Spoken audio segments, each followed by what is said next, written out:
Bueno, pues muy buenos días y bienvenidos a esta 7ª edición de los Congresos Internacionales Doceañistas, con el título en esta ocasión de las Españas y las Américas, los españoles de ambos hemisferios ante la crisis de independencia. Para nosotros, para la Universidad de Cádiz, es un placer pues darle la bienvenida a todos aquellos que están aquí presentes, especialmente del ámbito universitario, y que han venido a arropar este acto, este último congreso antes de la edición de 2012. Nos acompañan en la mesa, a mi derecha, don Juan José Ortiz, concejal del Ayuntamiento y delegado, como saben, para los asuntos del Bicentenario. A su derecha, don José Quintero, representante de la Comisión del Bicentenario de las Cortes de la Isla de León. A mi izquierda, don Antonio Álvarez, del Consorcio para la Conmemoración del Segundo Centenario de la Constitución de 1812, y a su izquierda, don Gonzalo Butrón, que es el coordinador de este congreso. Además de darle la bienvenida en nombre del rector, que no ha podido acercarse en este momento, pero que intentará pasar a saludarle un poco más tarde, pues le voy a dar la palabra en primer lugar a Gonzalo Butrón, coordinador del congreso. Muchas gracias. Muy buenos días a todos y muchas gracias también por su asistencia. El objetivo inicial de este congreso, de esta 7ª edición de estos congresos doceñistas, es, como ya anuncia su título, analizar la reacción que tuvieron los españoles de ambos hemisferios, de ambos lados del Atlántico en nuestra lengua de hoy día, ante la crisis de poder y de independencia que se desencadenó en 1808, y ver de alguna manera qué puntos hubo de convergencia y qué puntos de discordancia a uno y a otro lado del Atlántico. Entre los puntos de convergencia se hallan evidentemente las demostraciones de fervor patriótico que se desarrollaron por igual en la España europea y en la España americana, y que además coincidieron en la articulación del poder en unas nuevas instancias, la Junta, que pusieron de manifiesto las fuerzas de la teoría de la reversión de la soberanía en la España del momento. Si la respuesta inicial fue unánime o relativamente unánime, la unidad se quebraría y fracasaría de algún modo la voluntad integradora que tuvo la Constitución de Cádiz y los diputados reunidos en las Cortes gaditanas, que apelaron exactamente en el primer artículo de la Constitución a los españoles de ambos hemisferios, la expresión que recoge el título de este congreso.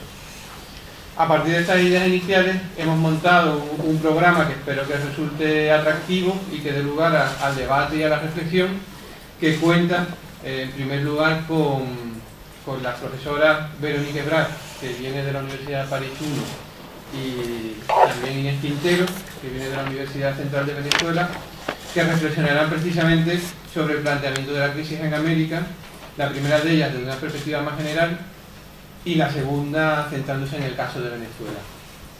De igual modo, los profesores Manuel Chus, que viene de la Universidad Jaime I de Castellón, y Joaquín Valera Suárez de Oviedo, estudiarán la vocación americana de las Cortes y de la Constitución de Cádiz.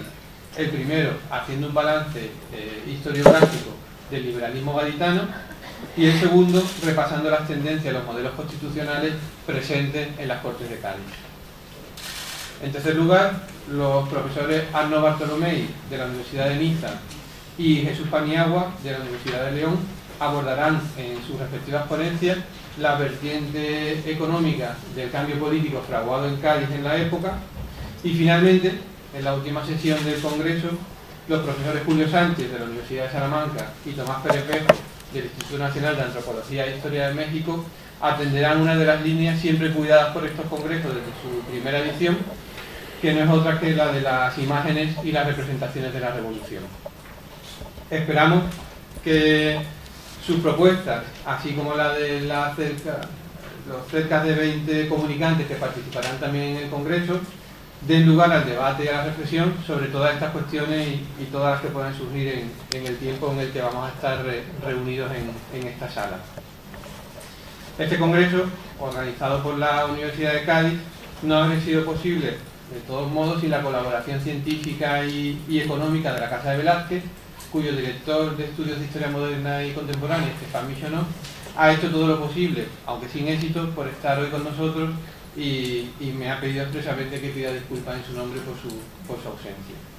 Asimismo, quisiera expresar nuestro agradecimiento a nuestros patrocinadores, el Consorcio de 1812, el Ayuntamiento de Cádiz y la Diputación de Cádiz, así como al Ayuntamiento de San Fernando y a la Fundación Centro de Estudios Constitucionales 1812, que también han colaborado en la organización del mismo. Reitero mi agradecimiento y mi satisfacción por la buena acogida que ha tenido el Congreso, y espero que no defraudemos a las expectativas de todos vosotros. Muchas gracias. Pues muchas gracias.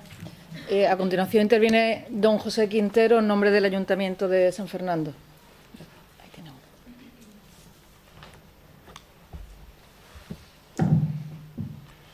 Bueno, buenos días. Yo voy a ser muy breve, simplemente transmitiros el mensaje del alcalde de que deseamos en la ciudad de San Fernando que este 7º Congreso pues sea muy importante para todos nosotros, por supuesto para todos ustedes. El primer paso se ha dado y es reunir un importantísimo elenco de profesores de reconocido prestigio a nivel internacional, y que estamos convencidos que van a continuar profundizando pues en esa obra tan importante, ¿verdad?, que fue la que desarrollaron las Cortes iniciadas en 1810 en la isla, y por supuesto la Constitución de Cádiz. A todos los alumnos, pues eso, desearos que tengáis un excelente congreso, y a la Universidad de Cádiz pues agradecer en nombre de la ciudad de San Fernando su consideración con San Fernando, y que siempre nos tiene de alguna forma presente, siempre nos tiene en cuenta. Como decía, muy breve, feliz congreso para todos y muchas gracias. Pues muchas gracias. Don Antonio Álvarez, en nombre del consorcio. Sí, buenos días y feliz de estar otra vez en el ámbito académico. Nosotros, el consorcio para la conmemoración del 2º centenario de la Constitución del 12, al que represento, desde su creación en 2007, ha establecido como una de sus principales prioridades el promover el debate intelectual, político y ciudadano en torno al constitucionalismo del mundo. Con la bandera del protagonismo histórico de la ciudad de Cádiz como cuna de la democracia, al albergar la promulgación de la primera Constitución liberal de España y Iberoamérica, estamos trabajando para que esta vuelva a ser el epicentro del debate sobre la libertad y los derechos civiles, sobre la articulación de la forma de convivencia más idónea que logren el fin que la PEPA otorgaba hace 199 años al gobierno, la felicidad de la nación. En esta aldea global y en el siglo XXI, esta frase se ampliaría a todo el orbe, la felicidad de todas las ciudadanas y ciudadanas del mundo. La Constitución del 12 tuvo un alcance internacional de enormes dimensiones. Influyó de forma notable en Europa y se reflejó de forma patente en los textos constitucionales de las nuevas repúblicas americanas.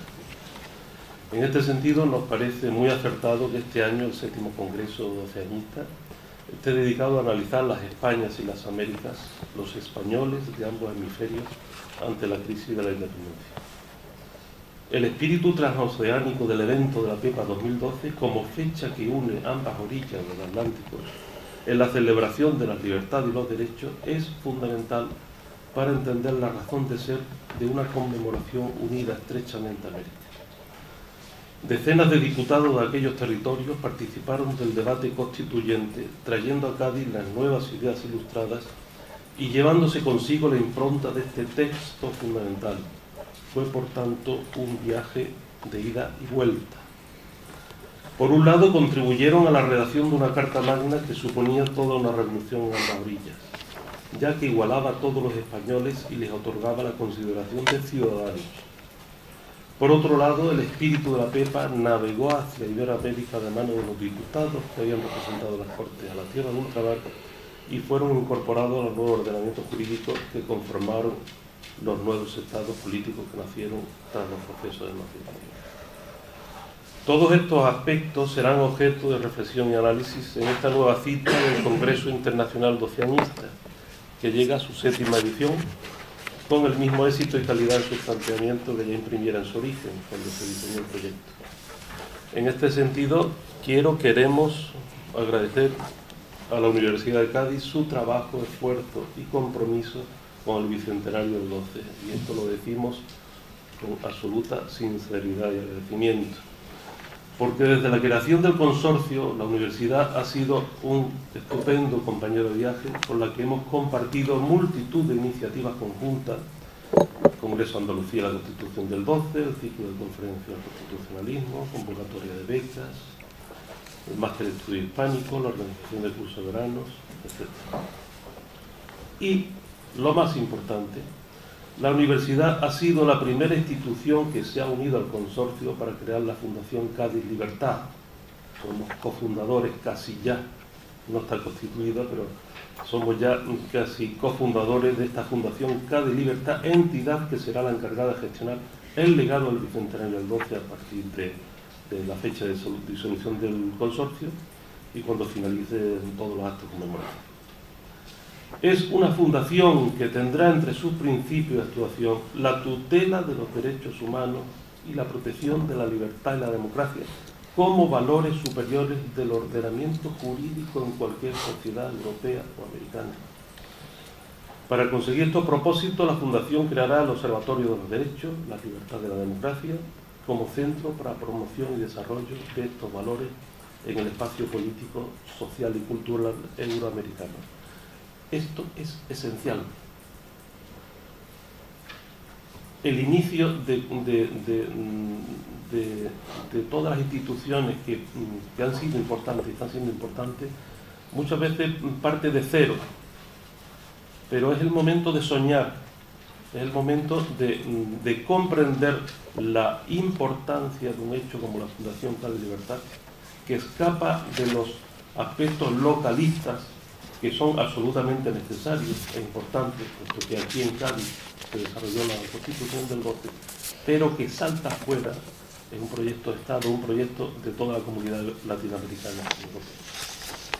Es un momento de soñar, puesto que Oviedo, una ciudad de provincias, en el antiguo sentido del término, aloja los premios Príncipe de Asturias.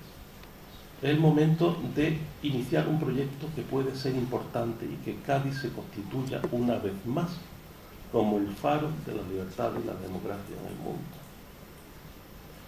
Por tanto, es un proyecto interesantísimo, desde el rigor de los análisis académicos, donde van a participar multitud de universidades latinoamericanas, y desde este rigor que marca la universidad,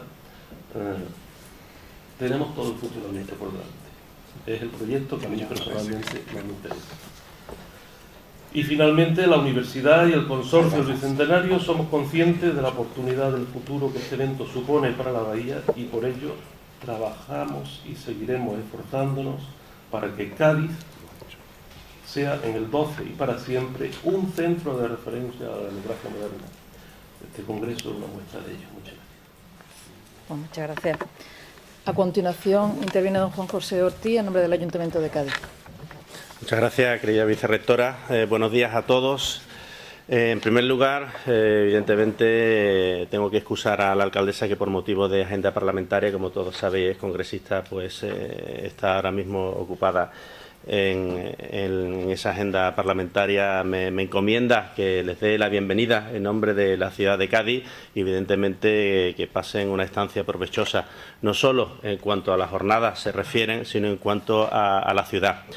Yo quiero aprovechar el foro que aquí año tras año nos trae la Universidad de Cádiz, que venimos colaborando más de 10 años, precisamente porque vimos una oportunidad como ciudad para, en torno al epicentro de la Constitución de 1812, para proyectar la ciudad en distintos ámbitos, y por eso me gusta destacar en un foro como este lo que se pretende para la ciudad de Cádiz el año que viene, que va a girar como epicentro, insisto, en el bicentenario de la Constitución de Cádiz. No voy a ser yo, ni mucho menos, quien os diga lo que significó para Cádiz lo que es la Constitución, porque tendréis, evidentemente, magníficos ponentes que se explayarán en ese sentido, pero sí insistir en que, como ciudad, vimos una oportunidad para proyectar a la ciudad no solo a un nivel nacional, sino a un nivel internacional. En el ámbito político vimos una oportunidad muy interesante y así incluso se hicieron eco los distintos presidentes iberoamericanos que tuvieron la generosidad del año que viene celebrar aquí en Cádiz, en el último trimestre, la Cumbre Iberoamericana de Jefes de Estado y Gobierno, precisamente en ese contexto del Bicentenario, fruto de la importancia y la relevancia que no solo aquí se le da, sino fuera también de nuestra frontera. También a un nivel cultural tuvimos también la generosidad, por qué no decirlo, de las capitales iberoamericanas de ofrecer el título de capital iberoamericana de la cultura a la ciudad de Cádiz, que sin ser capital de Estado, pero trataron y vieron la importancia que hace 200 años tuvo Cádiz como capital, entonces porque estaba sitiada por los franceses y era la única manera, o el único pueblo o la única ciudad que estaba libre del asedio francés en el año 1812 de ser la capital de las Españas. Pues como capital en su momento de las Españas vieron la importancia que tuvo la ciudad de Cádiz y insistir en que le dieron esa generosidad para el año que viene ser capital iberoamericana de la cultura, con lo que la ciudad tendrá pues el mayor exponente cultural iberoamericano que se pretende traer aquí a la ciudad de Cádiz. A un nivel también de infraestructuras para intentar modernizar a través de las distintas instituciones que inviertan pues todos aquellos recursos que la ciudad entendió necesarios para poner a punto la ciudad de Cádiz en aras a la cantidad de visitantes que tendremos el año que viene, alrededor no solo del 19 de marzo, que será el epicentro del año que viene, sino todo el elenco de programación que tendremos todas las instituciones a celebrar en la ciudad de Cádiz. Y un nivel académico en el que precisamente esta es un ejemplo y es una muestra de ese nivel académico y social que ya pretendíamos tanto la universidad como el ayuntamiento de hace más de 10 años de involucrar a la ciudadanía en un sector también no solo participativo en cuanto a ciudadanía, sino también académico como es este, e incluso, si me apuran, también con otras instituciones. Por lo tanto, yo creo que refleja el compromiso de muchas instituciones de seguir avanzando en un proyecto común, como es precisamente reflejar los valores de libertad de hace 200 años y para Cádiz, y yo lo tengo que decir también, una oportunidad que cualquier territorio que la ve pues tiene ocasión de proyectar la ciudad no solo a nivel nacional, sino a un nivel internacional. Yo invitaros al año que viene, evidentemente, a estar presente en la cantidad de programación que se va a desarrollar por distintas instituciones en la ciudad de Cádiz, tanto el Ayuntamiento de Cádiz como el consorcio también, que se ha creado precisamente para darle mayor contenido, si cabe, a esta conmemoración y que, pues que disfrutéis no solo el año que viene, sino incluso también quiero aprovechar para felicitar a la excelente organización por las ponencias que he estado viendo precisamente en el programa, que bien merece la pena una reflexión sobre la situación de entonces que vivió el Estado español, así como también fruto de las independencias iberoamericanas que están celebrando su bicentenario en estos momentos. Nada más, daros, como he comentado, la bienvenida y espero sinceramente que aprovechéis vuestra estancia no solo a nivel académico, sino también a nivel lúdico aquí en la ciudad de Cádiz. Muchas gracias. Bueno, pues muchas gracias. Por mi parte, pues en primer lugar lo que quiero comenzar es agradeciendo, como ha hecho antes el coordinador de estos encuentros, pues la colaboración de todas las instituciones, de los ayuntamientos de Cádiz y San Fernando, del consorcio, de la Diputación Provincial, y agradeciendo doblemente a la Casa Velázquez porque ha colaborado en la presencia aquí de dos hispanistas, pero sobre todo porque nos ha permitido que con su ayuda pues podamos coorganizar mejor académicamente estos encuentros. En segundo lugar, lo que quiero es reiterar, desde luego, la disponibilidad de la Universidad de Cádiz con todas estas instituciones y mostrar que, como corresponde a la universidad, lo que queremos es precisamente contribuir a ese debate académico, a ese debate intelectual que tiene su centro en la Constitución de 1812, pero que abarca todo un proceso desde la convocatoria de Cortes en la isla de León al propio texto constitucional, pero también a todo el proceso revolucionario que entendemos que se conecta con América, sin olvidar todo lo que son las revoluciones atlánticas que dan origen a la independencia de Estados Unidos y a su Constitución, y dan origen de 1787 a la Revolución Francesa y a su Constitución de 1791 y a todos los procesos de independencia que tienen lugar en América. De alguna manera, como recordó ayer en la conferencia del Ayuntamiento Ernesto Samper, la decisión de la invasión napoleónica y la coronación de José Bonaparte como rey de España provocó una gesta revolucionaria con la creación de una serie de juntas soberanas por toda España y por toda América, que abrieron todos esos procesos revolucionarios de los que estamos mencionando. Por otra parte, decía también Samper que en las Cortes de Cádiz se expidió la partida de bautismo de la independencia de América. Desde luego que todas estas ideas deben ser objeto de debate, deben ser objeto de discusión, pero lo que tiene muy claro la Universidad de Cádiz es que queremos convertirnos, y así lo hemos registrado como marca, como Universidad de los Bicentenarios, porque creemos que es importante aprovechar todas estas conmemoraciones para hacer de una vez, para construir de una vez lo que es el espacio iberoamericano del conocimiento. Para eso, pues tenemos, aparte de las herramientas que pone a su servicio la propia universidad con el aula iberoamericano universitaria o con la red, el portal de los bicentenarios que tenemos de la mano de Universia, pues todas las colaboraciones, todos los encuentros con las distintas universidades europeas y americanas. Queremos contribuir desde la universidad no solamente a que se produzcan estos debates en el ámbito universitario, sino también que consigamos que ese debate, como ha dicho también Antonio Álvarez, pues cale en la ciudadanía. Queremos y hemos apostado por esa construcción de la Fundación Cádiz Libertad, con la idea de que el legado ilustrado que está presente tanto en los procesos de convocatoria de Cortes como en el texto propio de la Constitución de 1812 y en todas las gestas revolucionarias de la independencia americana, digo que queremos que ese legado esté vivo, esté actualizado y que de alguna manera podamos contribuir a que ese espíritu de libertad, ese espíritu de ilustración, de ciudadanía, de educación, de cultura, que estuvo presente en aquellos años en los que los diputados americanos y españoles se reunieron en las Cortes de Cádiz, pues formen parte del sustento, del fundamento de la ciudadanía del presente y del futuro. Así que, por mi parte, pues agradeciendo la presencia de todos, agradeciendo al coordinador de estos encuentros, a todos los representantes de las instituciones, a todos los ponentes que están hoy aquí y que permiten revivir ese encuentro entre España y América, y a todos los asistentes, pues queda inaugurado este 7º Congreso. Muchas gracias.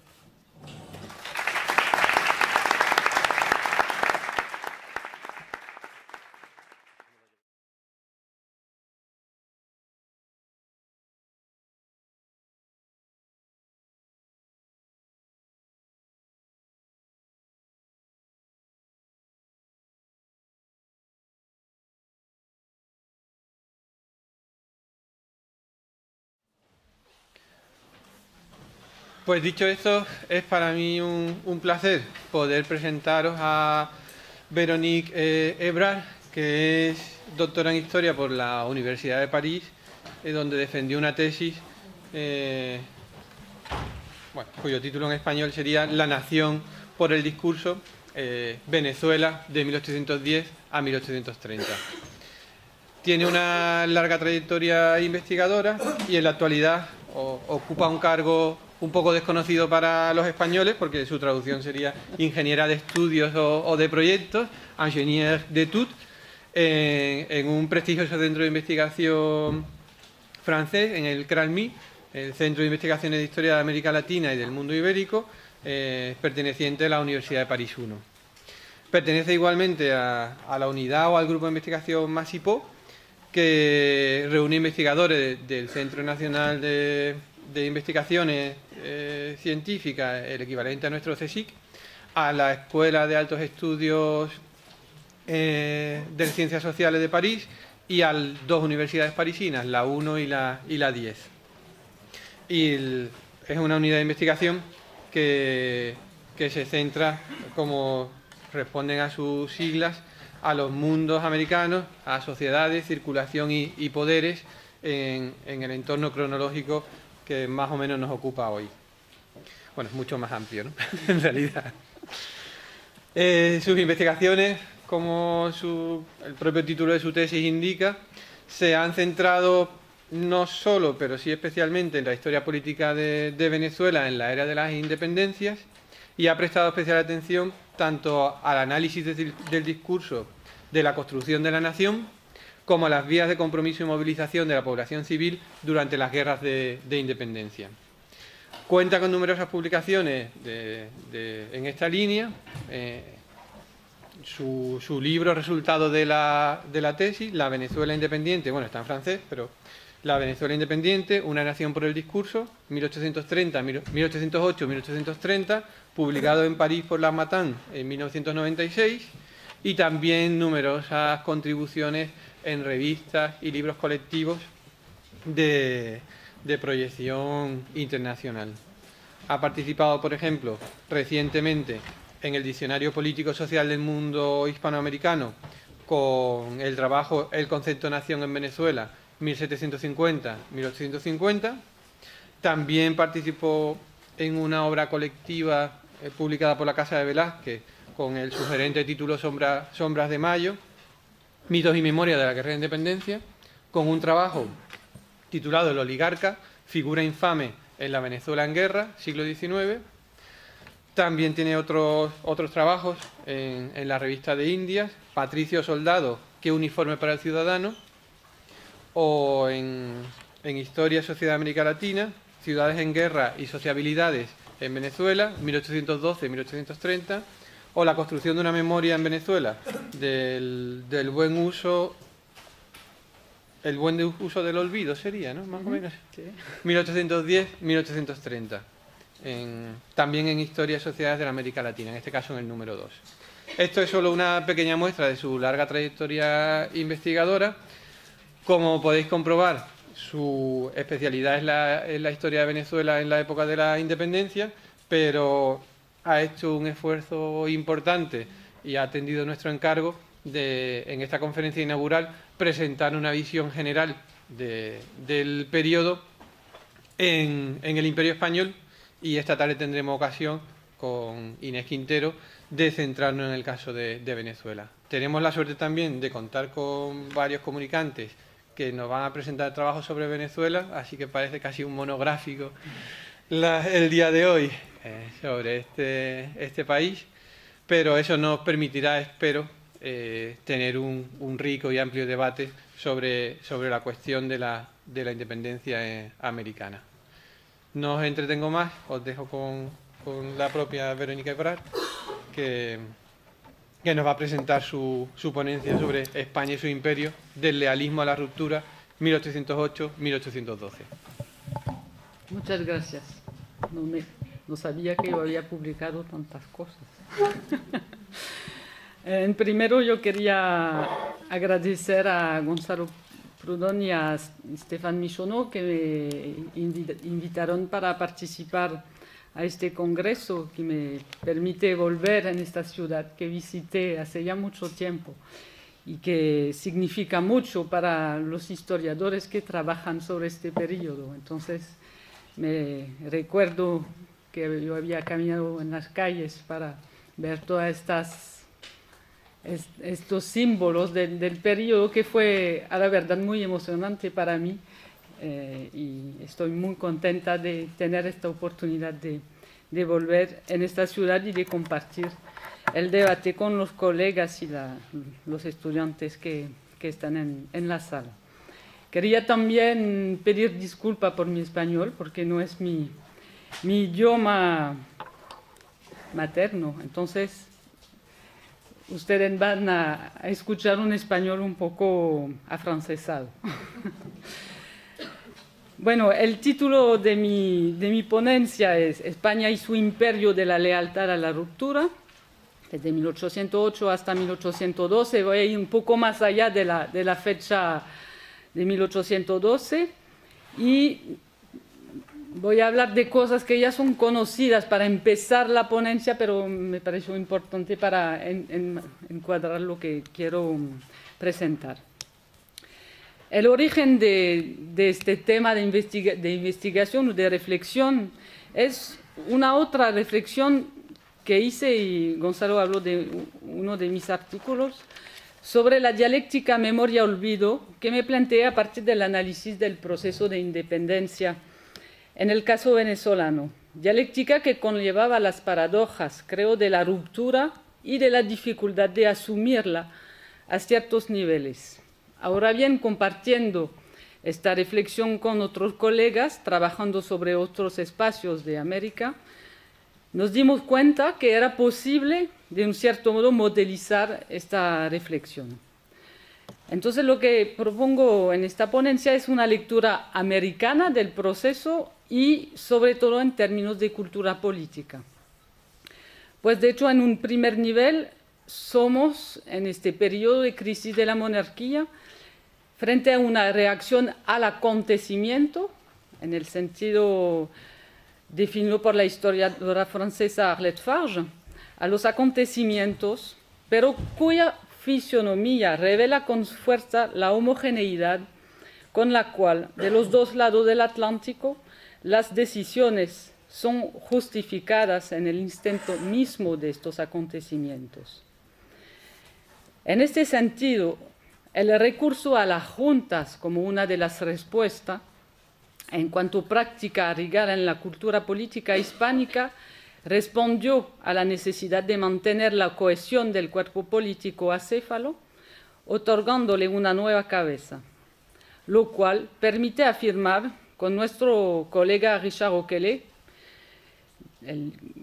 que vamos a homenajear mañana con su libro, que los levantamientos patrióticos de 1808, y yo podría añadir los siguientes también, tenían un carácter eminentemente políticos, y que las reacciones americanas a la crisis de la monarquía venían a mostrar que se compartía un mismo universo de referencias con la metrópoli. Es pues bien en términos de cultura política que tenemos que reflexionar para comprender este proceso que lleva de un lealismo indefectible hacia la ruptura con la madre patria. En el marco de esta ponencia me gustaría, por consiguiente, cuestionar las lógicas que obran en el transcurso de estos años, durante las cuales asistimos a una aceleración de la historia propia de los tiempos revolucionarios y que desembocan en las primeras declaraciones de independencia. Y para esto propongo, retomando una propuesta de un historiador helvético que estudió un conflicto social muy importante en el periodo, en la época moderna, adoptar como perspectiva temporal de análisis lo que él llama el ralenti, el retrasado, noción que permite, dice, considerar y explicar los acontecimientos históricos por lo que son esencialmente, y les otorga su carácter único y su fuerza de cambio. Mi propuesta no consiste pues aquí en analizar el proceso juntista el mismo, el cual ya está bien conocido, sino articularlo, relacionarlo de un lado con los principios de legitimación esgrimidos por los actores y de otro con la elaboración de una reflexión sobre la identidad americana, cuya matriz se enraiza en una relectura de la conquista en este momento de la crisis de la monarquía. Más allá de la respuesta a una coyuntura, pero de manera indisociable con su evolución y los acontecimientos que la ritman, la manera con la cual se construye esta identidad, así como su enunciación, constituyen también una llave esencial para aprender las culturas políticas de este momento. Un primer punto sobre el cual me parece fundamental insistir para entender lo que está en juego en este traspase de la lealtad a la ruptura y que hace eco a la pregunta crucial de la relectura del pasado y su reapropiación, es el del Estatuto de los Reinos Americanos. Estatuto que se debe cuestionar distinguiendo lo legal de lo vivido. En la segunda mitad del siglo XVIII, como se sabe, las reformas emprendidas por los Borbones traducen un deseo de racionalización en la gestión económica y administrativa de la monarquía y su imperio. No voy a desarrollar estas reformas, pero mencionar algunos elementos vinculados con el tema de mi intervención. En particular, dos medidas que me parecen muy simbólicas. Primero, en 1767, la expulsión de los jesuitas, que de un cierto modo contribuye a una tomada de conciencia criolla en la medida en que hay que tomar en cuenta un elemento fundamental.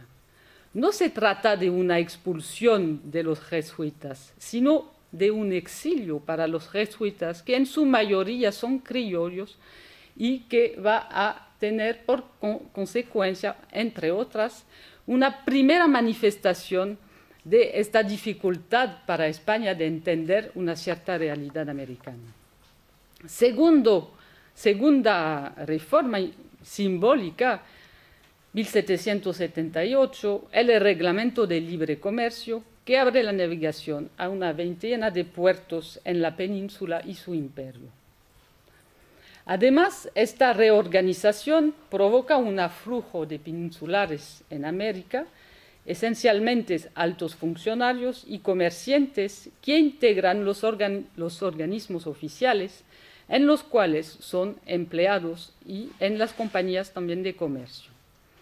Para los criollos significa su evicción en una cierta medida de las altas cargas administrativas, aunque para integrarse a la sociedad criolla los peninsulares contratan alianzas con las ricas familias criollas, de las cuales ellos también se benefician.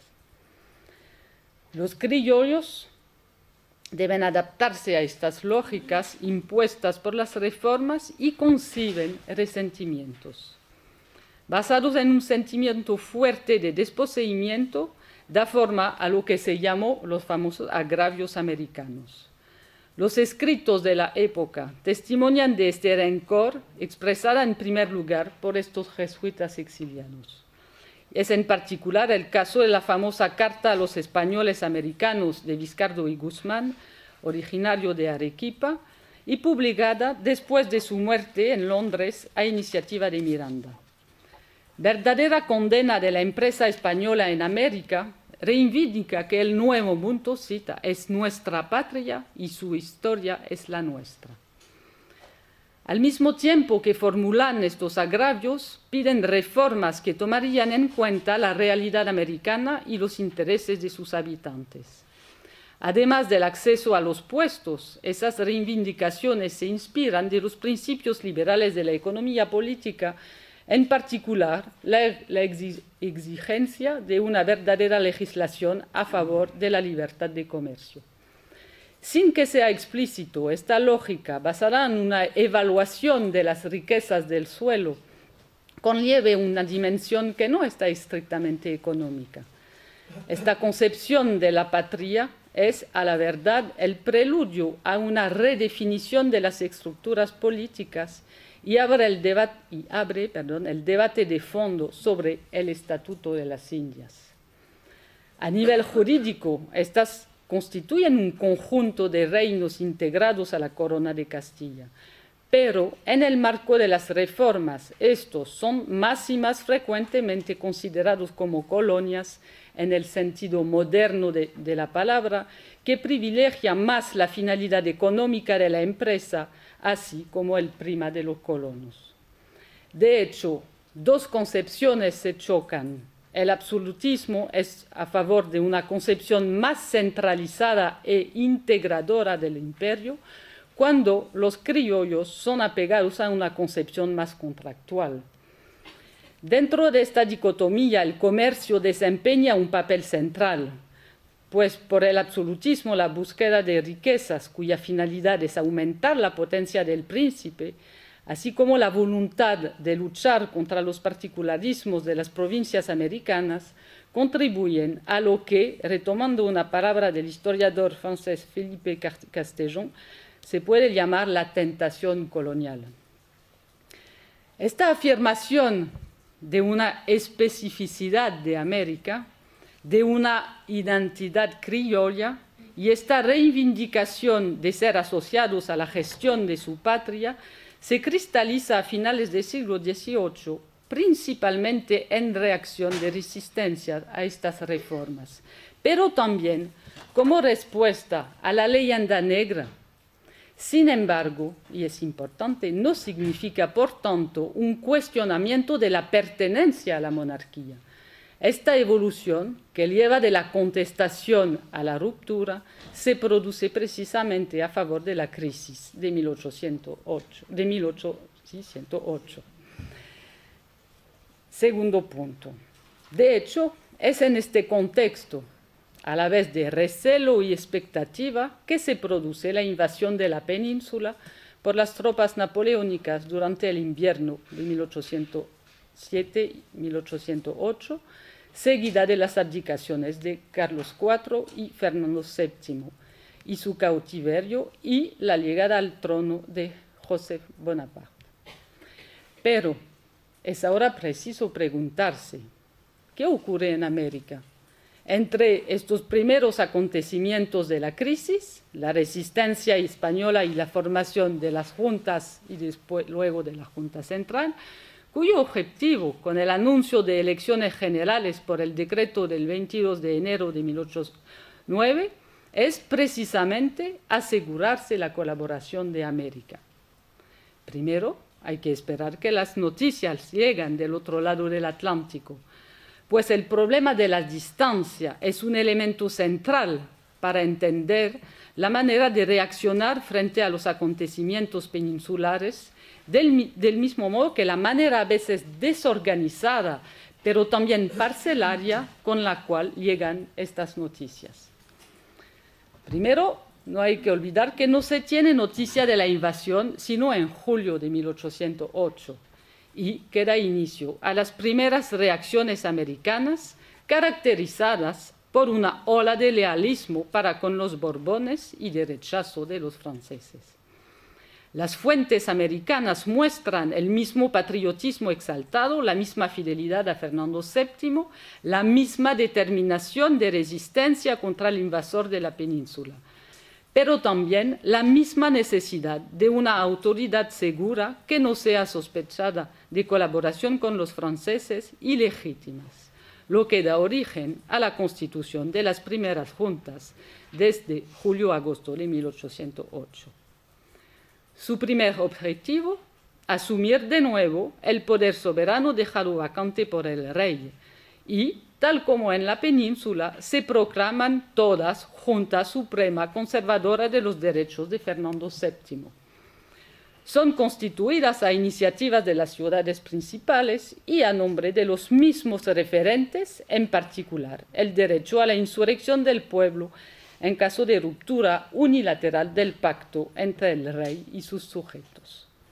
Y se puede notar una determinación tanto más fuerte que en razón del desfase cronológico y quizás sobre todo debido, como ya lo dije, a la manera con la cual llegan las noticias, en ciertos casos, ciertos espacios, se reciben las noticias de las abdicaciones y solamente luego las noticias de la resistencia española. Aparece, pues, tanto más importante en América posicionarse frente a estos acontecimientos. Sin embargo, todas estas primeras tentativas de juntas americanas fracasan. Veremos con Inés esta tarde el caso de Venezuela. A veces fracasan de manera muy violenta, como es el caso muy singular de las juntas de 1809 de Chuquisaca y La Paz. Las razones de este fracaso, ¿cuáles son? Aunque el problema de legitimidad sea el mismo, las circunstancias en América no son idénticas. De hecho, en América no hay tropas extranjeras, ni amenaza directa de guerra, ni sublevación popular. Además, los juntistas chocan rápidamente con las autoridades reales, quienes adoptan una postura de reconocimiento de las nuevas autoridades. Es en este contexto de una aspiración a poderes dotados de una legitimidad indiscutible que debemos analizar el uso del término independencia, bien diferente del sentido que adquiere un par de años después. La independencia de la cual hablan los documentos de 1808 y de 1809 no hace referencia a una voluntad de ruptura para con la monarquía. Al contrario, constituye una manifestación de este patriotismo hispánico que tiende a liberarse de la dominación francesa. Este temor no constituye un pretexto, incluso en América. Existe la convicción que Napoleón y su hermano se instalaron de manera duradera en el poder. En estas circunstancias agitadas llega una segunda ola de noticias a América vinculada a la formación y elección de una Junta Central y luego de las Cortes. Si la elección de representantes americanos a la Junta Central inaugura el primer proceso electoral general para el conjunto del imperio, abre al mismo tiempo un amplio y peligroso debate sobre la representación, el cual plantea de nuevo esta cuestión esencial del Estatuto de América. Más allá del estricto aspecto político, escojo de organismos para gobernar a nombre de la nación, sus poderes, el tipo de elección para designarlos y por ende definición del electorado, el problema de la representación reenvía contenidos culturales profundos a un imaginario en mutación.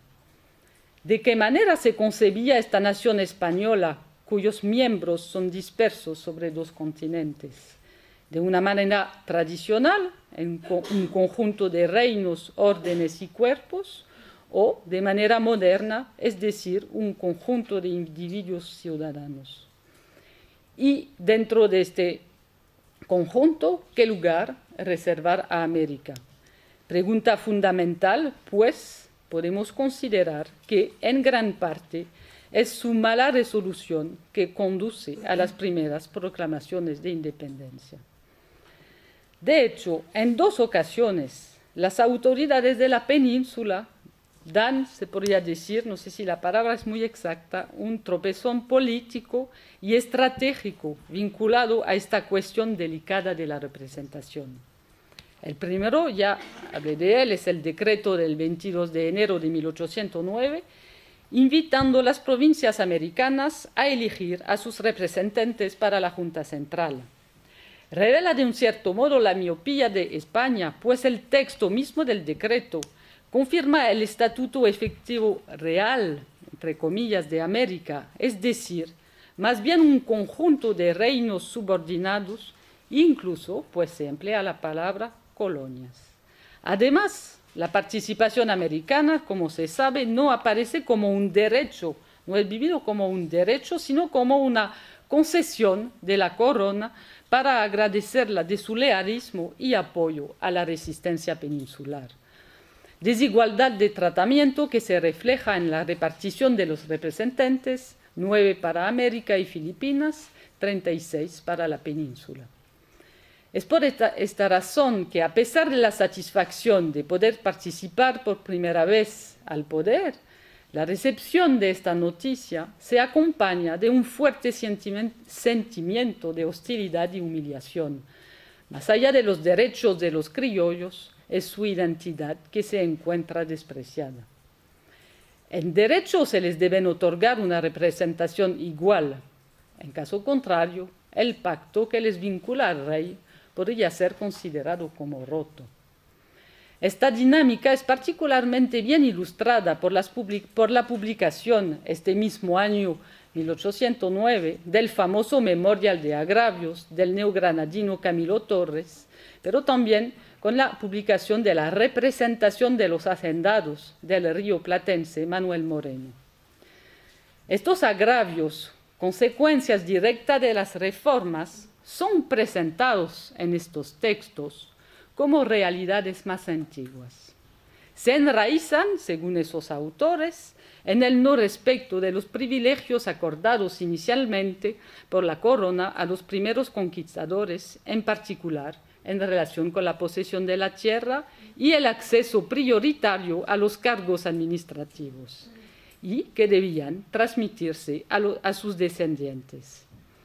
Articulando este análisis y el contenido del decreto, Camilo Torres pide un cambio de política comercial, una participación mayor de los criollos a los honores y, sobre todo, el derecho a la igualdad de representación, reafirmando que, en caso contrario, cito, sería destruir el concepto de provincias independientes y de partes esenciales y constituyentes de la monarquía y sería suponer un principio de degradación. Se puede de este modo medir cuál fue grande la ira y disolución en 1810 al leer el contenido del segundo decreto, es decir, el decreto para la elección a las Cortes.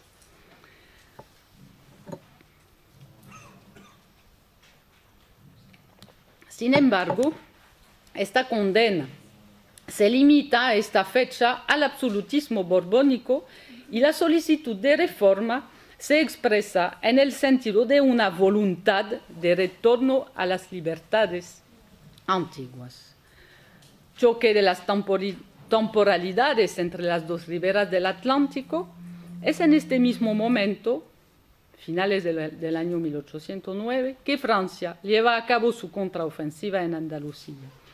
Y el 14 de enero de 1810, los miembros de la Junta Central se refugian en Cádiz y poco después transmiten sus poderes al Consejo de Regencia. Su disolución se realiza, pues, antes de la llegada de la mayoría de los diputados americanos para la Junta Central. Cuando los americanos conocen estas noticias, se niegan en su mayoría a reconocer la regencia, considerando ilegal su formación y sospechándola de estar en las manos de los franceses, lo que provoca la creación de nuevas juntas a partir del mes de abril de 1810 en Caracas y después Bogotá, Santiago y otras ciudades. Este abismo que se abre más y más con la metrópoli, a nombre, sin embargo, de un lealismo reafirmado para con Fernando VII, se acentúa con la publicación del decreto del 14 de febrero de 1810 para las elecciones en las Cortes, el cual constituye el segundo tropezón de las autoridades. El decreto llega a América cuando todavía las elecciones para la Junta Central se están realizando. Los dos procesos chocan de frente, reforzando los resentimientos. Estableciendo el número de diputados a 30 para toda América y 250 para la península, este decreto además prevé para América la organización de las elecciones en el marco de los cabildos, mientras en España se combina una representación por cuerpos con una cierta proporcionalidad con la población. Disposición que es interpretada en América como un recelo en cuanto a la capacidad de los americanos en participar al sufragio, que tiene, entre las consecuencias, la radicalización de los agravios americanos y de la reivindicación de la igualdad. Desde el mes de mayo de 1810, la Junta de Caracas se dirige a la regencia en términos muy claros. Cito: dar a todos los habitantes de la península el derecho de nombrar sus representantes para las Cortes de la Nación y reducirlo en la América a la voz pasiva y desgradada de los ayuntamientos, establecer una tarifa para los diputados europeos y otra diferentísima para los americanos, con la sola mira de negarles la influencia que se debe a su actual importancia y población, no es manifestar claramente que la libertad y fraternidad que tanto se nos cacarean son unas voces insignificantes, unas promesas ilusorias y, en una palabra, el artificio trillado con que se ha prolongado 3 siglos nuestra infancia y nuestras cadenas. El 1 de agosto de 1811, los diputados americanos en las Cortes describirán este sentido de traición que ya para Venezuela desembocó en la independencia. Dicen estos diputados: los americanos jamás han visto a la nación española como una nación distinta de ellos, gloriándose siempre con el nombre de españoles y amando a la península con aquella ternura que expresa el dulce epíteto de madre patria. Siendo esto así, ¿cómo lo es en efecto? ¿A qué otro principio podrá atribuirse la disensión sino al mal gobierno? Su opresión creciendo de día en día ha alejado del corazón de los americanos la esperanza de reforma y engendrado el deseo de independencia como único remedio. Sin embargo, en 1810 no se trata todavía de romper con la dinastía española, sino con sus órganos de gobierno, impotentes, sospechosos de ilegitimidad y en cuyo seno se confirma una desigual representación de América. Notemos además que la mayoría de los americanos, después de la disolución de la Junta Central, considera que la península es perdida. Los patriotas americanos, a semejanza de los patriotas españoles, quieren preservar el patrimonio de la corona en la espera de la vuelta del rey. Sin embargo, en el caso americano, el hecho de no reconocer la regencia constituye el inicio de un proceso de diferenciación y ruptura entre las dos partes de la monarquía, tal como se proclama en la Gaceta de Caracas del 29 de junio de 1810. La provincia de Caracas hubiera desmentido altamente el carácter español que quiere conservar, exponiendo más tiempo su suerte a la arbitrariedad de los representantes de una nueva oligarquía que, además de proceder de tan vicioso origen, de ser formada sin su consentimiento y de no pedir su anuencia para ser tolerada, era incapaz de salvar a España, de libertar a su rey y de administrar justicia a estos habitantes contra la despótica soberanía que se habían arrogado sus gobernantes. Además, esta segunda ola de insurrección está conducida por actores políticos determinados, esta vez, a ser entendidos en su denuncia de la situación. Además, a diferencia de las juntas de 1808, las de 1810 están constituidas a la sola iniciativa de los criollos, que tienen que afrontar a las autoridades peninsulares, quienes rápidamente son derrocadas. Sin embargo, estas juntas provisorias se constituyen en tanto respuesta a la disolución de la Junta Central y formación del Consejo de Regencia. Los principios esgrimidos para justificar su constitución son los mismos que en 1808 y hacen referencia a esta monarquía plural contractual. Es únicamente frente a los acontecimientos externos, pero ahora también internos, que algunas de ellas inician un proceso constitucional que desemboca el año siguiente sobre las primeras declaraciones de independencia absoluta, pero no era el objetivo inicial. De hecho, ciertas regiones, Nueva España, Perú y ciudades reconocen a la regencia como un mal menor, mientras en los espacios que declaran su independencia temprano, Venezuela, Nueva Granada en particular, se consigue difícilmente y después de largos debates. A pesar de las diferencias de ritmo y lógicas de acceso a la independencia, que no tengo el tiempo de desarrollar aquí, conviene subrayar las recurrencias que se pueden observar a nivel constitucional y del discurso de legitimación, confirmando que las revoluciones hispánicas se inscriben en una lógica global y referentes relativamente comunes. No hay que olvidar que son criollos que en su mayoría inician esos movimientos con la preocupación principal de preservar la monarquía y, por este medio, reconquistar poderes perdidos.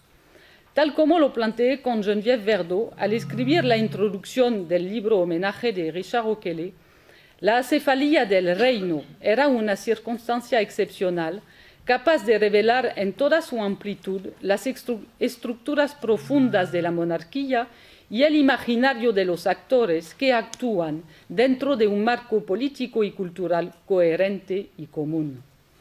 La lógica evenencial, no sé si se dice así en español, que conduce a la ruptura se acompaña por esta razón de la necesaria elaboración de un discurso de diferenciación tanto más radical que los actores evalúan en un mismo universo de referencia y una cultura política común. Es el último punto de mi intervención. De hecho, al inicio de la crisis que afecta a la monarquía, los americanos reaccionan en leales vasallos del rey, luchando en tanto españoles para defender la nación invadida por Napoleón.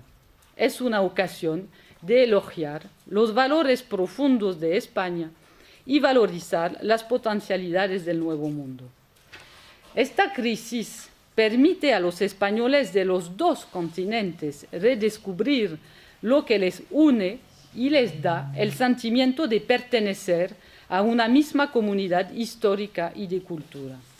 Es decir, esta época gloriosa de la unificación de los reinos de Aragón y Castilla, así como de las libertades de las provincias, de los pueblos y de la proximidad de los gobernantes, que hace referencia precisamente a esta monarquía plural y pactista que les sirve ahora de principio esencial de legitimación. Se trata, luchando contra el invasor francés, recuperar el honor perdido de una España seducida por el despotismo, pero también desacreditar la leyenda negra que perjudicó tanto a España como a América. El retorno a esta edad dorada medieval permite en este sentido negar los aportes de Francia, es decir, la monarquía borbónica y el absolutismo. Pero mientras los liberales de la península aprovechan la ausencia del rey para dar a la monarquía nuevas bases, los criollos esperan que, a la favor de este contexto excepcional, su deseo de reformas se concretice. El régimen absolutista es injusto, hay que reformarlo y confiar las riendas del gobierno a los hijos del país. Pero, en el marco del constitucionalismo histórico, luchar para que los derechos de los americanos sean reconocidos es todavía afirmarse leal sujeto de la monarquía. Esta pertenencia a un mismo universo de valores y referencias jurídicas explica también que los reformistas criollos usan del mismo registro de lenguaje. Sin embargo, ciertos términos autorizan una polisemia que permite, en fin, que el particularismo americano encuentre su expresión propia. Entre ellos, ciertos aparecen más sensibles, tal como la palabra independencia, de la cual ya hablé, o la expresión 3 siglos de tiranía. Estos 3 siglos de tiranía designan en España el periodo que se inaugura con el aplastamiento de los comuneros, poniendo fin a las libertades antiguas, pero en América la concordancia de la fecha con los 3 siglos de la colonización española abre una brecha en el discurso que permite a la vez usar de la ambigüedad y la reivindicación de una independencia en términos de ruptura. Debido a esta unidad de valores, el problema que se plantea a los criollos es el de la elaboración de un conjunto de valores comunes, crisol de un patriotismo americano, a pesar de una evidente identidad cultural con España. De hecho, para legitimar su voluntad paradójica de justificar la autonomía por su fidelidad al rey, los patriotas americanos deben presentar a los peninsulares como sus nuevos enemigos, cómplices, de cierto modo, de la traición de las autoridades de la metrópoli. Necesidad también de sobrepasar el aspecto coyuntural de sus reivindicaciones e interrogar su propia historia, lo que desemboca en el proceso de la conquista ella misma. Ya en 1810, la descubierta de los primeros complots contrarrevolucionarios, como se les llaman en las fuentes, justifica un discurso que, debido a la presencia de peninsulares entre los actores de estas conspiraciones, favorece la asimilación enemigo español. Las acusaciones contra funcionarios peninsulares permiten alimentar este discurso, al mismo tiempo que la crítica del antiguo régimen se nutre de ciertos ejemplos concretos de las injusticias padecidas, las cuales se confunden poco a poco con los agravios. En mayo de 1810, la Junta de Buenos Aires denuncia los mandones y que encarnan el arbitrario del malo gobierno. En junio, la de Caracas proclama, cito, «Habitantes de Venezuela, leed la historia de nuestra nación. Veréis que habiendo caído en desuetud la representación del pueblo, se aumentaron las cargas con las rentas y la opresión con la conquista. Veréis entonces corrompidas las costumbres públicas, deprimido el alto carácter de nuestros consejos, prostituidos los empleos y entorpecidos todos los canales de la administración». La condena de los mandones se produce igualmente en Bogotá, en eco a los masacres cometidos por los españoles en Quito el 2 de agosto de 1810. En el diario político número 7 se denuncia la crueldad del presidente de la Audiencia de Quito y de los que lo apoyaron. Se habla entonces de planes de tiranía y proyectos sanguinarios de los mandones. El eco de este masacre en Caracas es también significativo. El 15 de noviembre, funerales suntuosos se celebran en homenaje a las víctimas y la virulencia con la cual se condena a los responsables del masacre demuestra la voluntad de contrarrestar, de un cierto modo, por la violencia de las palabras, la violencia de la venganza de los hombres. En este sentido, la llegada en América de las primeras tropas españoles suscita una radicalización del discurso, pero también de los actos cometidos contra los españoles. Venezuela, primer país afectado por la campaña de pacificación, da el tono. De hecho, el anuncio de la llegada de Monteverde, primero en Puerto Rico y después en la costa venezolana, obliga a la reorganización de la defensa de la patria con la movilización de una población cuyo sostén no es asegurado. Es a partir de este momento que el discurso antiabsolutista es francamente vuelto contra España. La doble ecuación, identificando los españoles a los lealistas y los criollos a los patriotas, está efectiva. Se acompaña de una llamada a la lucha contra los españoles, convertidos, cito, en la raza que había que destruir, como encarnación del enemigo, expresada explícitamente por Nicolás Briceño y Simón Bolívar, respectivamente en enero y junio de 1813. Si los criollos no niegan, por lo menos a nivel privado, su identidad española, la crueldad del conflicto y la incertidumbre en relación al sostén de la población imponen esta radicalización del discurso.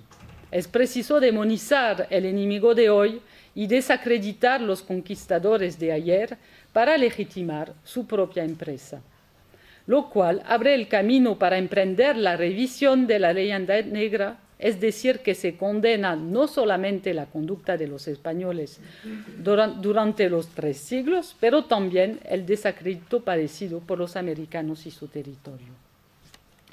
Para apoyar esa voluntad de rehabilitación del Nuevo Mundo y dar la prueba del papel de España en este proceso de desacrédito, los criollos se refieren a los autores europeos que participaron a la disputa y ofendieron a América, en particular con Cornelius de Pau, contra quien Servando Teresa de Mier, en su Historia de la Revolución de Nueva España, publicada en 1813, declara que pintó los americanos con una pluma tachada de sangre de caníbales, concentrando contra América y sus aborígenes todas las insultas que los españoles les dictaron.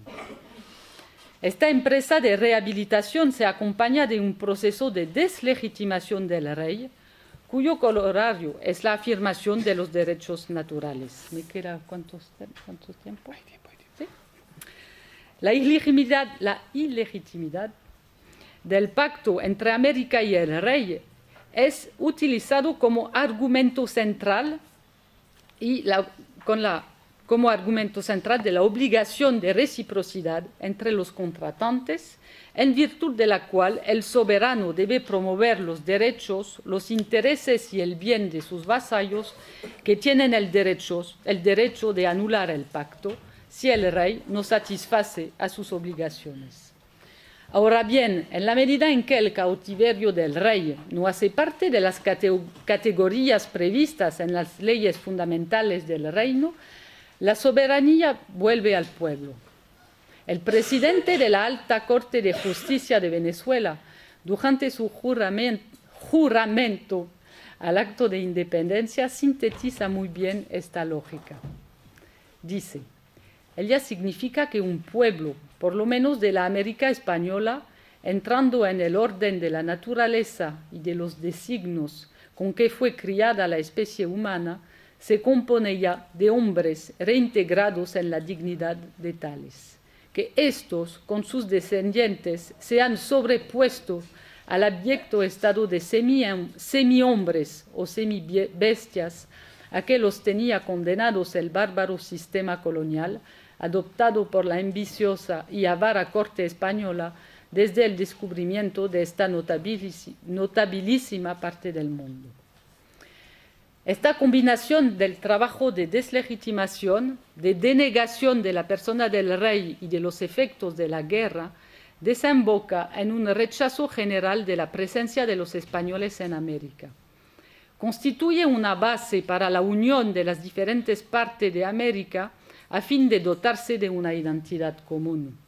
Desde entonces, el rechazo de España constituye un punto central del discurso político, que sea en los textos constitucionales o los discursos de movilización patriótica. Última etapa de esta dialéctica de deconstrucción, después del proceso de deslegitimación del rey, la deslegitimación de la historia, la cual permite presentar la independencia como una nueva conquista, una reconquista de sí mismo y de su territorio, de su historia.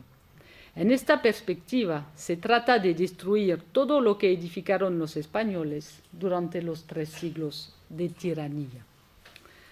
Deslegitimar a la historia supone también su escenificación a fin de pintar un cuadro trágico de la conquista como una empresa de pillaje de América desposeída de sus bienes y de sus derechos. Enseguida se desmonta los diferentes argumentos utilizados para justificar la conquista a fin de demostrar su ilegitimidad.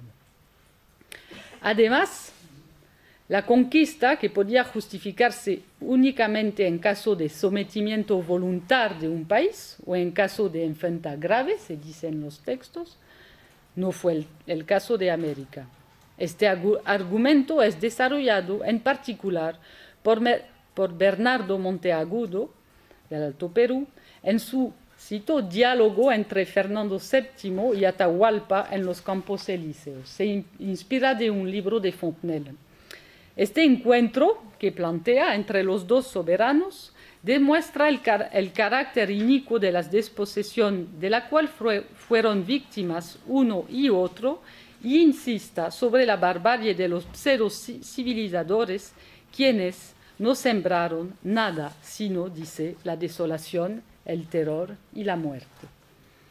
El uso discursivo de la conquista no sirve únicamente para deslegitimar el pasado, permite también interpretar el presente. Es así que la pacificación y reconquista de los territorios es presentada como una nueva conquista. Es la razón por la cual los criollos viven este sufrimiento como una negación fundamental de su identidad española, cuya violencia significa la necesidad, pero también la dificultad de definirse como otro. De ahí la radicalidad del discurso destinado a hacer del español el símbolo de la alteridad absoluta. En un texto un poco posterior, publicado en el Correo de Orinoco, se dice de manera muy violenta lo que sigue. Cito. Es un poco largo, pero me parece representativo de lo que estoy diciendo. Ha llegado ya el término en que el historiador escriba las revoluciones y la independencia de la América del Sur. Él escribirá con emociones mezcladas de gozo y de dolor los males y el alivio de los hijos de Colón. Cuando haya terminado la larga relación de barbarie, de asesinatos y de traiciones, acabará probablemente esta sangre diciendo, así cayó el monumento del despotismo español en medio de los gritos de gozo de millones de población del mundo. La única cosa que podrá dudarse será si las crueldades de su imperio fueron más dignas de execración que las de su fin. En el primer caso, la España ha degollado millones de extranjeros inocentes. En el último, ha trabajado con un ardor desesperado por exterminar a sus propios hijos. Adoptando una posición radicalmente opuesta a estas violencias que denuncian sin cesar, los patriotas presentan su combate como una nueva conquista, pero cuyas intenciones son pacíficas y fraternales. Cuando San Martín declara que propaga el Evangelio de los derechos del hombre, la revolución de independencia aparece como una nueva cruzada colocada bajo los auspicios de la religión. La simbólica de la redención es igualmente presente en la evocación constante de la sangre derramada, permitiendo el advenimiento de gobiernos libres. Este proceso de regeneración obedece por consiguiente a una doble dinámica. Al mismo tiempo que rechazan a los españoles, los patriotas americanos reasuman profundamente su hispanidad. Es como conquistadores, en el sentido noble de la palabra, que entienden emprender la liberación de América, que significa una vuelta a una edad de oro. De hecho, para borrar los 3 siglos de tiranía, los americanos vuelven en el tiempo hasta el momento fundador que representa la conquista, este punto cero a partir del cual pretender reescribir una versión positiva de su historia, regenerada por sus herederos legítimos, los criollos. Me faltan 5 minutos. ¿Sí? Su independencia proclamada a la faz del mundo, América puede ser reintegrada en la historia universal. La leyenda negra es desmentida en la medida en que uno de sus postulados centrales consistía en considerarla como pura geografía. A partir de este momento y como laboratorio de las experiencias liberales y republicanas, América puede constituir un modelo para la Europa de la Restauración. Bajo la condición de permanecer fiel a los principios que originaron su regeneración, se vuelve tierra de asilo para las víctimas de los tiranos y amigos de la libertad, asumiendo plenamente su apelación de nuevo mundo. Vemos, pues, bien a través de este recorrido el proceso a partir del cual la oposición enemigo-amigo provoca una inversión de la identidad americana. Durante la fase de lealtad hacia la monarquía y la metrópoli, la disputa entre europeos y americanos se centra sobre la igualdad de derechos políticos. Los americanos reivindican colectivamente su estatuto de reinos y provincias y individualmente su condición de españoles iguales a los peninsulares. La guerra que les declaran las autoridades peninsulares cambia profundamente la situación y les obligan a reformular el Estatuto de América y su propia identidad es la aparición de la americanidad. De hecho, a partir de 1811-1812, con el inicio de las guerras, los términos españoles americanos y españoles europeos, que indicaban una distinción al interior del imperio, son sustituidos por otros más simples, pero sobre todo más conflictivos, españoles y americanos, los cuales reenvían a una oposición más y más irreductible, al punto que sirve de base a los patriotas para presentar su empresa como una confrontación entre dos naciones diferentes y rivales, la española y la americana. Después de la guerra, las fuentes muestran muy bien que la ruptura es consumida y la reconciliación propuesta por la España imposible. Cito: es imposible formarse fuera de nuestro territorio una idea, no digo ya del odio, sino del furor y de la rabia que anima a los americanos contra los españoles. Esta animosidad domina todas las pasiones, subyuga todos los intereses, prevalece sobre el sentimiento mismo de libertad y de independencia. El Atlántico que separa los dos mundos no es tan extenso como el odio que separa a los dos pueblos. Para concluir, quería decir que el análisis que intento presentar pone de evidencia, a mi parecer, una doble paradoja. Por una parte, la imposibilidad para los criollos de pensar la historia fuera de las categorías hispánicas. Si su existencia como americanos se afirma a precio de la deslegitimación sistemática de lo que llaman los 3 siglos de tiranía, el nuevo proyecto que elaboran para América se nutre de las antiguas libertades españolas. Además, el porvenir que inventan se parece a una escritura que se refleja en la historia de la conquista. Está a tal punto anclada en su imaginario que reaparece en su interpretación de las guerras de independencia cuando la ruptura con España se supone consumida. El enemigo aparece siempre como un conquistador sanguinario y usurpador. Otro índice de esta hispanidad profunda, la lectura providencial de la historia. Paradójicamente, es bajo la égida de un retorno a la naturaleza que América hace su entrada en la historia y en el concierto de las naciones. Adoptando la metáfora de las edades, los criollos asocian este advenimiento a la emancipación de una América que logró su madurez política. Segunda paradoja, pero que una vez más confirma que la ruptura se inscribe en unos marcos políticos y culturales hispánicos, el hecho que esta ruptura aparece a la vez ineludible y legítima al nombre del vínculo original entre el monarca y sus vasallos. En un primer tiempo se trata de obtener de España las reformas esperadas en el marco de la denuncia del absolutismo. Pero el rechazo de conceder a América la igualdad de representación funciona como un revelador de la superioridad implícita de la península. Desde luego, no es solamente una coyuntura que se cuestiona, sino las bases mismas de la empresa española en América. Para terminar, me gustaría volver sobre mi propuesta inicial del ralentí y del escojo de reflexionar en términos de cultura política, centrándome en el lenguaje de los actores como expresión de esta cultura política, pero también de su sistema de representaciones.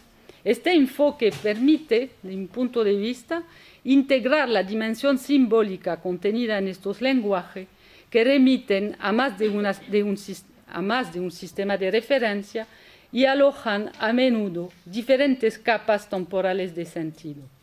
Supone, creo, un respeto de la palabra del actor histórico, no porque se supone que éste se halla en posesión de la verdad o del sentido de su acción, sino porque esta verdad o sentido no puede ser aprehendida sin referencia a esta palabra.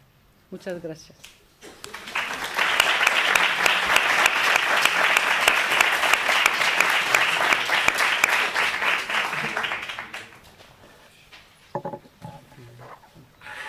Muchísimas gracias a la profesora Ebrard por su brillante y precisa intervención, especialmente esclarecedora en ese proceso de construcción de la identidad americana como distinta a la identidad española. Hay tiempo para intervenciones y preguntas. Si alguien tiene alguna duda o aclaración, me gustaría que la planteara.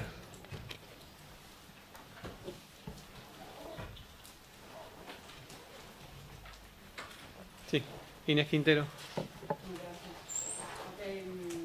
Pienso que, bueno, que la exposición de Veronique, como ella misma planteó, trata eso, de identificar algunos elementos que nos permitan comprender este proceso largo, complejo, contradictorio de lealtad a ruptura, porque si hubiésemos visto las expresiones de lealtad en el año 8, era muy difícil imaginar que esas expresiones de lealtad pudiesen convertirse en manifestaciones de ruptura tan radicales como un discurso además tan fuerte de negación del pasado. Pero también quisiera, Verónica, en la medida de lo posible, o sea, las tensiones que se dan en el mismo contexto sobre eso, quienes sostienen la posibilidad de esa convivencia, o sea, quienes no van hacia la ruptura, ¿no? Porque me parece que parte de lo interesante del proceso de identidad de que los americanos son una cosa, sino precisamente sostener la idea de los españoles americanos. Tienes razón, creo que no tenía el tiempo de desarrollar todo, pero creo que precisamente si existe estos ejemplos que escoge tan radicales, es porque es difícil legitimar esta ruptura. Porque tú dices que hay americanos que no comparten, pero pienso yo, quizás de manera más radical que tú, que incluso un mismo actor puede pensar las dos cosas. Es decir, que hay que legitimar esta ruptura con él mismo.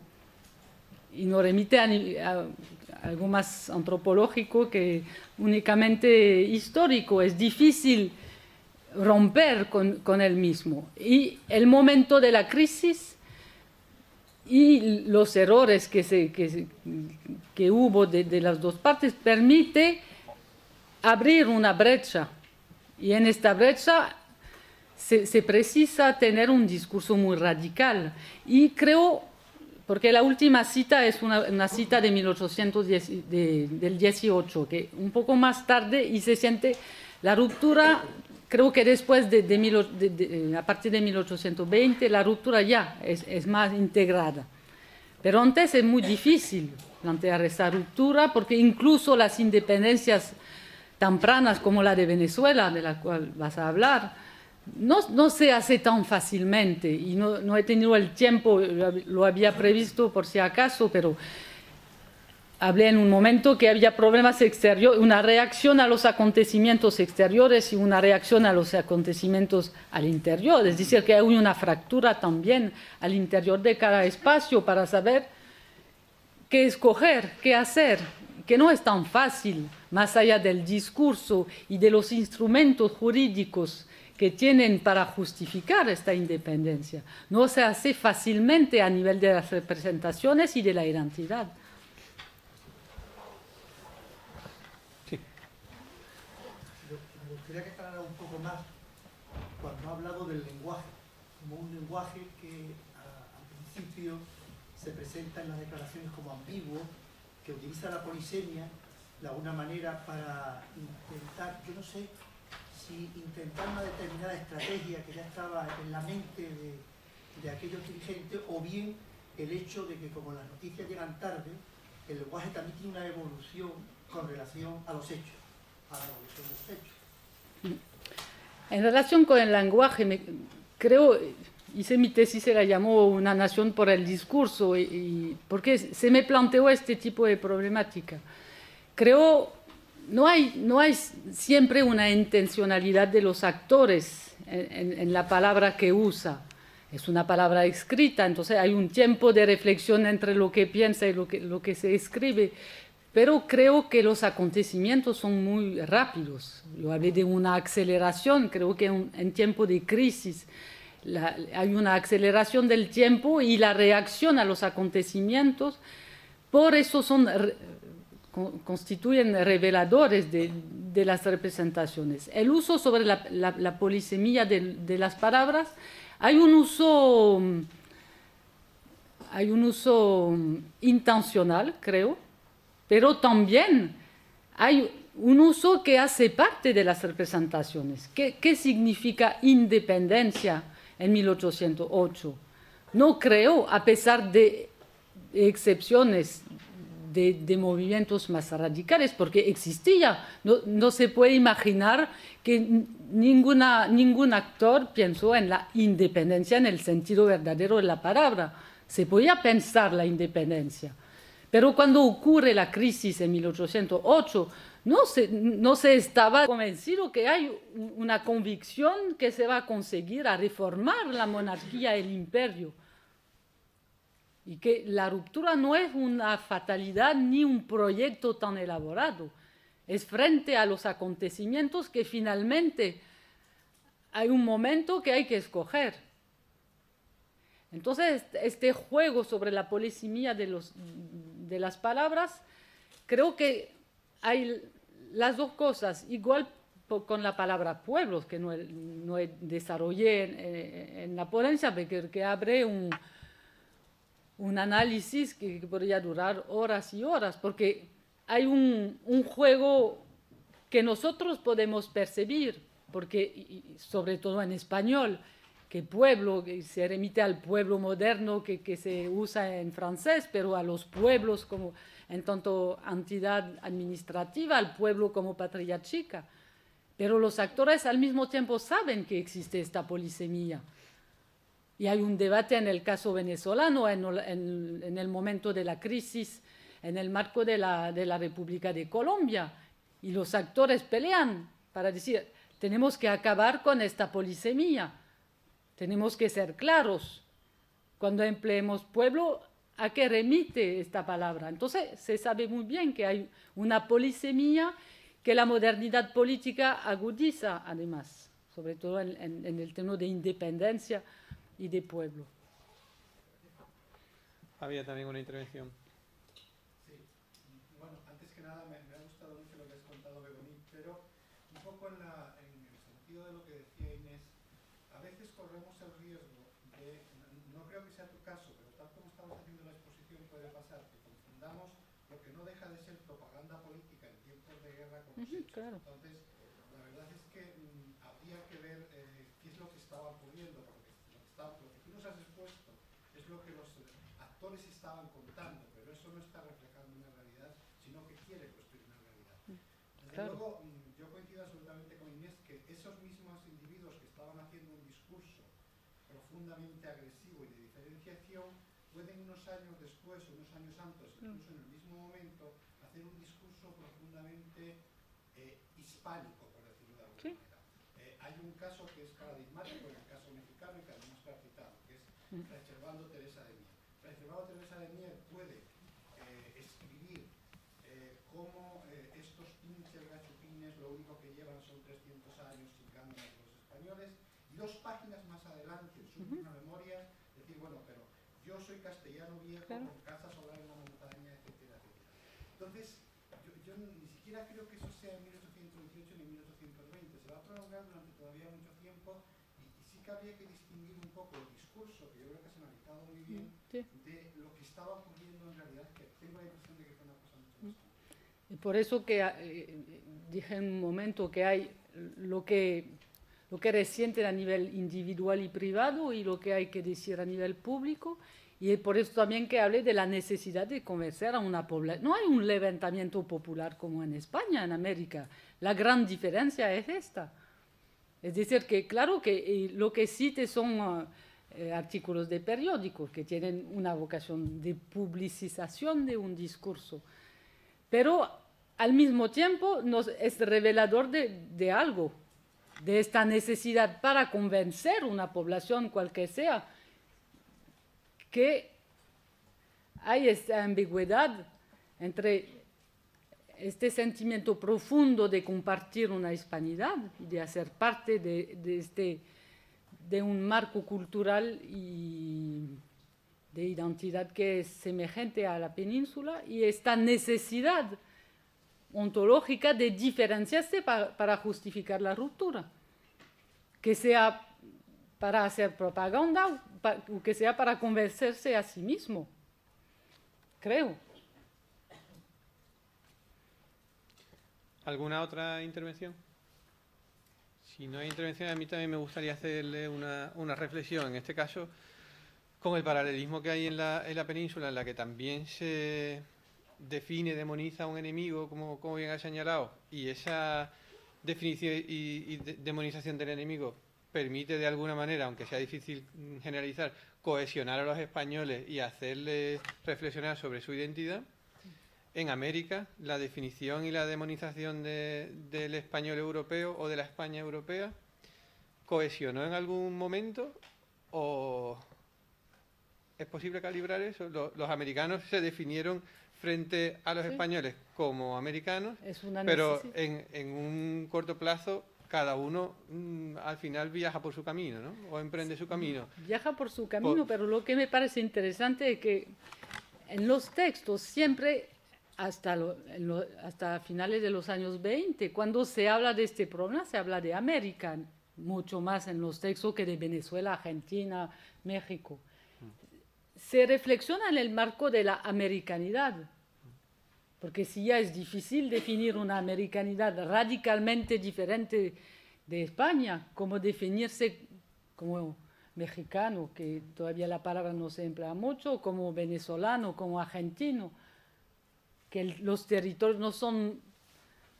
Es difícil, creo. Entonces la diferenciación debe iniciarse a partir del marco americano para después, y creo que en este sentido las guerras van a permitir más y más la diferenciación, pero muy difícil. Se piensan, creo, ante todo como americanos y como originarios de una provincia, de una ciudad, pero no sé, para identificarse como venezolano, como mexicano, como argentino, es preciso un tiempo más largo.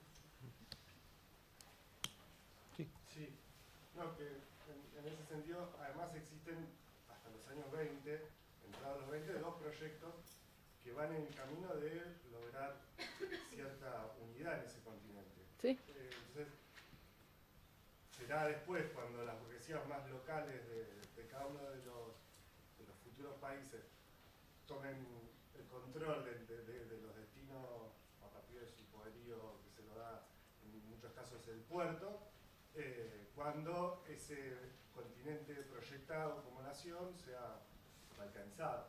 Y ahí es interesante también ver el lugar de otras potencias como Inglaterra operando para que eso suceda. Sí. Pero creo que sí, en estos años creo que el nivel que no tiene evidencia es el nivel nacional. El nivel que tiene sentido es el continente, el imperio, el continente y el pueblo. Pero la nación, hay que esperar que se construya incluso un calendario nacional, que se festeja fiestas, que se tenga un inicio de un proyecto educativo. La nación no se decreta. Se puede tener una constitución, se puede proclamar la independencia, pero la pertenencia a la nación no se decreta, se organiza, se vive. Y entonces incluso en el discurso no es más fácil, pero es más lógico hacer referencia al marco americano que para diferenciarse de España, de la península. Pues si no hay más intervenciones, nos volvemos a ver a las 5 en este mismo escenario. Muchas gracias.